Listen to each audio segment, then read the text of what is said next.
Hello, leader. It's the holidays, and I know that all of this merriment and mingling and jingling with your family and friends can be super fun, but also a little bit overwhelming at times. So I'm thrilled that you're taking a break with me in your earbuds. Today's episode is one of those unique ones that can hit home and make you think about something that may be in the near future for you, that moment when you exit your business. You're either going to sell it or step away to begin a new adventure while your leadership team keeps everything moving forward, or you're wanting to set your business up and your team up in case there's ever some sort of tragedy warranting you unable to come to work.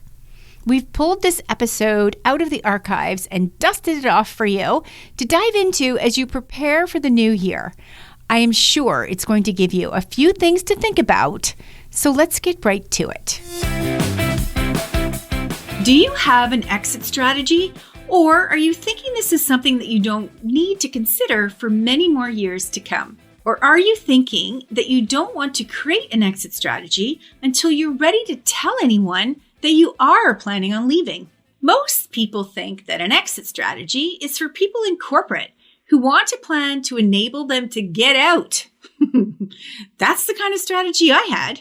That's the kind that I created. I followed and then I celebrated, allowing me to leave my corporate role at 52 and never look back. Some of my one-to-one clients came to me because they knew that I could help them create their own exit strategies from their business or businesses, allowing them to sell, oversee the business from afar, or start a new one. Some wanted to start a whole new life in another state or even another country. They have a vision for what they want their next chapter to include, and they know it's in their best interest to have a plan sooner rather than later. Creating exit strategies is so fun for me because I can see the possibilities. I can see how they can increase their evaluation price for selling it, and I can see the steps that they need to take to ensure that they have the confidence to walk away. Believe me, it can be tough to walk away. Having a plan, a purpose, and a clear vision helps to keep you focused and not get distracted from the larger goals that you have. But what if you're not looking to exit your business anytime soon? What if you're actually planning on expanding, not selling? Why would you need an exit strategy? Well, here's a few reasons why. The first one, a family member suddenly becomes ill and you need to shift your focus over to caring for them, possibly relocating to be near them. Or how about this reason? You've become ill and you need to focus on your health. Essentially, you're not able to lead your business. Or how about this one? There's a disaster that causes your business to close, and the rebuild plan, well, it's rather bleak. Sometimes, out of nowhere, comes a challenge that knocks you off your feet and has you reacting to a worst-case scenario. And on top of it, there's a high sense of urgency to it all. How will you handle it?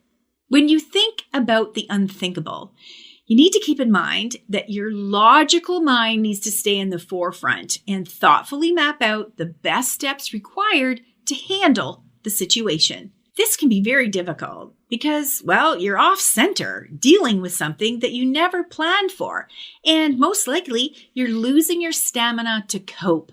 And of course, emotions are running high. So whether you are creating a planned exit strategy that has an actual end date, or whether you're planning an unforeseen date, many of the same action items will need to be taken care of. In your personal life, most of you have a will, and you've got life insurance. You may even have a prepaid burial plot. I know this sounds morbid, but let's think about why you've taken care to have these things in place for your personal life. Well, most often, it's because you don't want to burden your family at your passing. You're wanting them to know your wishes and pre-plan and prepay as much as you can so that your family only has a few items to take care of, reducing the overwhelm and the decision fatigue for them. So why wouldn't you want to have the same guidance and the same pre-planning set up for your family and your team for your business? Would your team know how to step in? Would they know where to find key documents, passwords, bank accounts, and other massively important information? Do you have written directions for your family and team? Where would they find this direction? Is it with your CPA, your lawyer, your CFO, in a safety deposit box? Or is it all in your head or your laptop or a desk drawer? It's common for families of CEOs to not truly know details about her business. Some families couldn't correctly describe what the CEO does, even if they were on a game show, because they don't clearly understand who she serves, who her partners and vendors are, and of course, they don't understand the financial situation. All of these unknowns add even more stress to the family and the team. So let's take a look at what you can do to create your exit strategy. So whether you're stepping out of your business temporarily, whether you're selling it, or even if you're closing up shop. Normally, we would reverse engineer an exit strategy, working backwards from the milestone date. You can still do this if you have a desire to sell your business or step out. The goal is to set everyone up for success, and that includes the buyer, the new leader, the team, and you. When I'm working with a one-to-one client who wants to exit their business, we create milestone dates that include paying down or paying off loans, zeroing out taxes owing, renewing company insurances, and securing renewal contracts for key vendors or specific service providers so that it's easier to walk away because you've eliminated key negotiations for the team or the new buyer, and they don't have to deal with this in your absence. So let's create a list that will be the start of your action plan that you can plot out on your calendar, ensuring that you have each of these items prepared for, questions answered, directions documented, and the confidence built that your team or your new buyer can take over. First up, operations. This includes your SOPs, your digital file storage, your hard copy files, door keys, keypad passwords, email passwords, social media accounts, and the like. And then, of course, we have your team. So this would include the contact information for everyone on your team, and of course, those ever important personnel files. Then we would move on to payroll. So this would include the platform that you're using to manage your payroll, any 401k information, and of course, any benefits details. Then we have all of your assets, and this would include your inventory, any intellectual property, the space that you have, your workspace, and of course, any equipment that you have.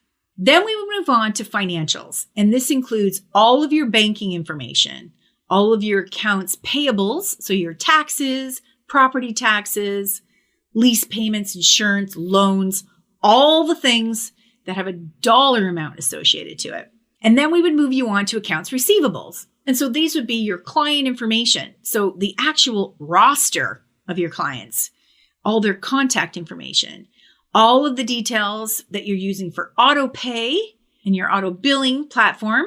And then, of course, those all-important client files.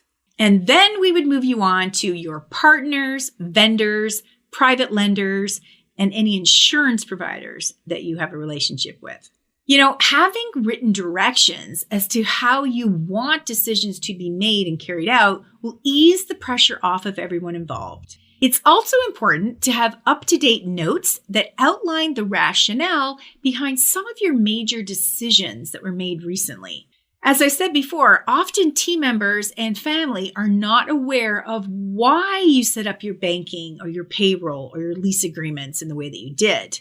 They may have to go and seek insight from your CPA or your CFO or your lawyer, or maybe someone on the leadership team has some insight. So let's make it more simple for them. And if you're wanting to exit from your CEO role, but remain a partner, silent or otherwise, those details would also have to be included.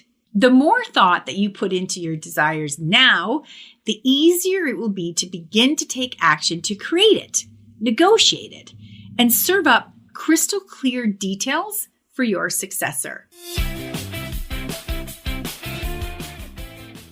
So here's the thing. It's a lot. I get it. And you can do this. And you can have someone on your team do this. Yes, you heard me. A trusted executive assistant could create a plan, pull the data, compile it, create key questions, ask for more clarification, and in the end, you'd have one competent person who would absolutely know how to step in and support your family and team in your absence, including that new buyer if you're selling. It can feel like so much in our lives right now are out of control and in the control of others, or simply too early to tell how to regain control. However, here is one thing that you can control. You can have the foresight to create an exit strategy with detailed direction that enables you to step out or shift your focus onto a new adventure or sell. Think of the peace of mind your family and your team will have knowing that you have all of this in place for them. You know, leadership can be exciting, challenging, and lonely at times. So don't go it alone. Let me help you create the team and the leadership structure that you've been craving. So until next time, remember, if you have a dream, you need a team. So let's get stacking yours today. Happy New Year, everyone. Stay safe, stay well, and stay warm.